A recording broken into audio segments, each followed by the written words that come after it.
வீடியோக்குள்ளே போகிறதுக்கு முன்னாடி திஸ் வீடியோ ஸ்பான்சர்ட் பை பைமோட் ஷாப்பிங் ஆப். பைமோட் இது ஒரு ஷாப்பிங் அப்ளிகேஷன். இதில் நீங்கள் கிராசரி ஐட்டம்ஸ் மற்றும் உங்களுக்கு பிடிச்ச எல்லா விதமான வீட்டு உபயோக பொருட்கள் நீங்கள் வாங்கிக்கலாம். லிங்க் டிஸ்கிரிப்ஷனில் இருக்குது, மறக்காமல் செக் பண்ணிக்கோங்க.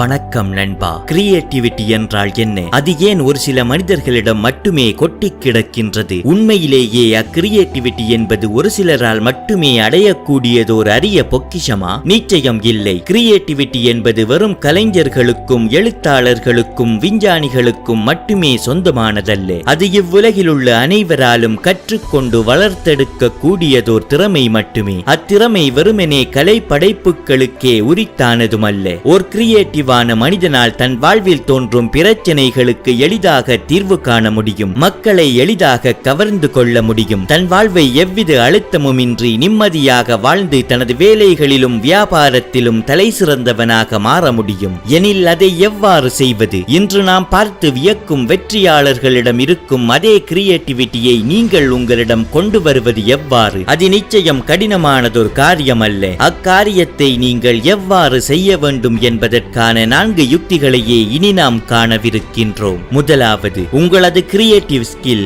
கிரியேட்டிவிட்டி என்பது இங்குள்ள ஒவ்வொரு மனிதனிடமும் குறைந்தளவிலேனும் இருக்கக்கூடியதுதான். எனவே நீங்கள் உங்களது கிரியேட்டிவிட்டியை வளர்த்து கொள்ள விரும்பினால் அதை உங்களிடம் இருக்கும் கிரியேட்டிவான ஓர் திறமையிலிருந்து ஆரம்பிப்பதே பொருத்தமானதாக இருக்கும். வரைவது, புகைப்படம் எடுப்பது, எடிட்டிங், கதைகள், கட்டுரைகள், கவிதைகள் எழுதுவது, புரோகிராமிங் என கிரியேட்டிவிட்டியுடன் தொடர்புடைய வேலைகளில் உங்களுக்கு விருப்பமான ஒன்றை தேர்ந்தெடுக்க வேண்டும். அப்படி என்ன வேலைகள் கிரியேட்டிவிட்டியுடன் தொடர்பானவை என ஒரு இணைய தேடலில் பெற்றுக் கொள்ளலாம். இரண்டாவது, வல்லுநராக மாறுங்கள். நீங்கள் உங்களுக்கு பிடித்த கிரியேட்டிவ் வேலையினை தேர்ந்தெடுத்த பின்னர் அதற்காக தினமும் உங்களால் எவ்வளவு நேரத்தை ஒதுக்க முடியுமோ அவ்வளவு நேரத்தை ஒதுக்கி அத்திறமையை தொடர்ந்து வளர்த்து கொள்ளுங்கள். அது பற்றி தொடர்ச்சியாக கற்றுக்கொள்ளுங்கள். அதில் ஒரு வல்லுநராக மாறுங்கள். மூன்றாவது, நேரம் கொடுங்கள். கிரியேட்டிவிட்டி என்பது எல்லை கடந்த சிந்தனையாகும். ஓர் காரியத்தை நம் முன்னே இருக்கும் வழிகளையும் தாண்டி எவ்வாறான ஓர் புதுமையான வழியில் செய்ய முடியும் என்பதை கண்டறியும் ஓர் திறமையாகும். எனவே ஓர் காரியத்தை நீங்கள் கிரியேட்டிவாக செய்ய வேண்டும் என முடிவெடுத்தால் உங்கள் மூளையை அதில் சுதந்திரமாக சிந்திக்க நீங்கள் அனுமதி தர வேண்டும். இந்த வேலையை இப்படித்தான் செய்ய வேண்டும், இத்தனை நாட்களுக்குள் செய்ய வேண்டும் என்ற கட்டுப்பாடுகளை எல்லாம் தவிர்த்துவிட்டு அவ்வேலையை எவ்வாறெல்லாம் செய்யலாம், அதற்கான சாத்தியமான வழிகள் என்ன என்பதை நிதானமாக கண்டறிய உங்களது மூளைக்கு நேரம் கொடுத்து அதை அமைதியாக இயங்க வைக்க வேண்டும்.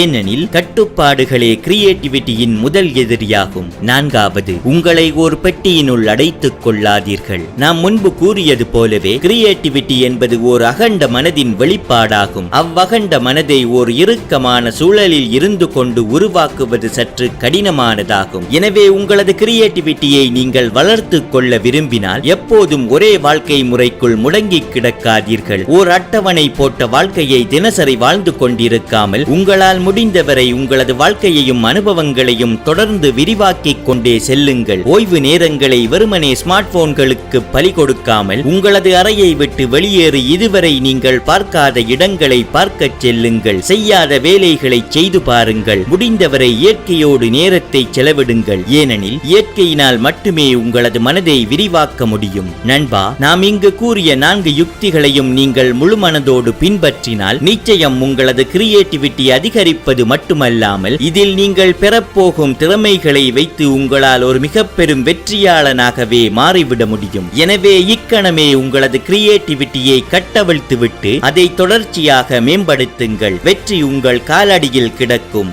If you found this video insightful, don't forget to hit the like button, share your thoughts in the comments and subscribe for more inspiring content.